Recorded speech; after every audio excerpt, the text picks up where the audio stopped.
एक समय में एक विशाल साम्राज्य था जिस पर एक निर्दयी राजा शासन करता था। उसका दिल पत्थर का बन चुका था। गरीबों की आहें, अनाथों के आंसू और पीड़ितों की फरियादें उसके कानों तक पहुंचती थीं, मगर उस पर कोई असर न होता।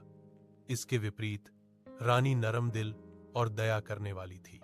वह अक्सर राजा को नसीहत करती कि रैयत की खिदमत ही असली बादशाहत है, मगर बादशाह उसकी बातों को कमजोरी समझता। उसी सल्तनत में एक गरीब आदमी रहता था जिसका नाम हारिस था। वह मेहनत मजदूरी करके अपने बच्चों का पेट पालता।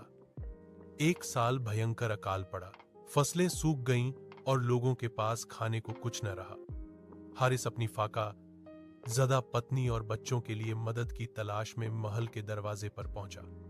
सिपाहियों ने उसे धक्के देकर भगा दिया, मगर महारानी की नजर उस पर पड़ी। महारानी ने हारिस को महल के अंदर बुलाया और उसकी कहानी सुनी। उसके दिल में दया की लहर दौड़ गई। उसने तुरंत अनाज, कपड़े और सोने के कुछ सिक्के देने का हुक्म दिया। हारिस की आंखों में आंसू आ गए और उसने दुआ दी। यह सब बादशाह ने दूर से देखा।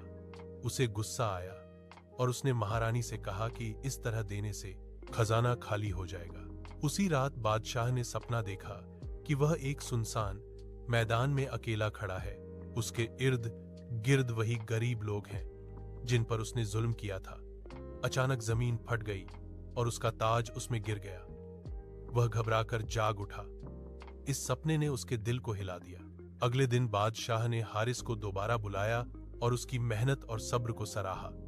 उसने ऐलान किया कि आज से गरीबों पर जुल्म बंद होगा और हर जरूरतमंद की मदद की जाएगी। मलिका के चेहरे पर मुस्कुराहट आ गई। यूं एक गरीब आदमी की दुआ ने रहम बादशाह के दिल को बदल दिया और सल्तनत में रहम, इंसाफ और